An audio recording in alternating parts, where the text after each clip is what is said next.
Курманайт намаз аянттарда жана мечиттерде окулбайт. Бул тууралуу муфтияттын маалымат кызматы кабарлады. Эске салсак, быйыл Курманайт майрамы 31-июлга туш келди. Өлкөдө коронавирустун жайылуу коркунучу бүтө электигин эске алып, илдеттин мындан ары күчөп кетүүсүнө жол бербөө максатында ушундай чечим кабыл алынды. Туура түшүнүү менен кабыл алып, берекелүү Курманайт майрамын жалпы үй бүлөбүз менен үйдө майрамдалды деп айтылат маалыматта. Өлкөгө келген гуманитардык жардам базарда сатылып жатабы. Социалдык тармакта Бишкек шаарынын Дордой базарында гуманитардык жардамды сатып жаткан деген видео тасма тарады. Видео тасманын авторуна таянсак, өлкөгө келген гуманитардык жардамдар базарда сатылып жатат.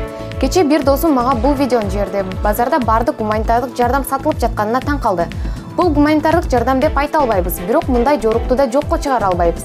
Анын айтымында, обсервацияга жатканда дарыканага караганда бардыгын кымбатыраак сатып алган. Бүгүн мен глобустун жанына сатып жаткан бир кызды көрдүм. Булар гуманитардык жардамдын өнүмү деп айта албайбыз, бирок мени Кытай өндүрүшүнөн баштап Европалык сапатка чейин Россиянын өндүрүшү дагы тизилип турат. Мага гуманитардык жардам продукцияларын сатып жатабы же жеке жеткирүүгө кызык болуп жатат деп видео тасманын автору билдирүү калтырган. Гум помощьтун баарын сатып атасыңар. На Дордойдо. Весь этот гум помощь продают. Вот, пожалуйста. Ким сатып атат буну? Жунхайда. Ким сатып атат, чоң кыз? Чоң кыз? Как это ты не знаешь? Ты же продаешь?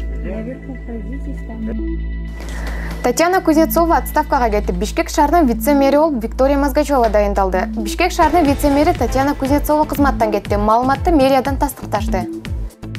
Татьяна Кузнецова 2019-жылдын февраль айында вице-мэр болуп дайындалган. Ал социалдык маселелер боюнча блокту көзөмөлдөдү.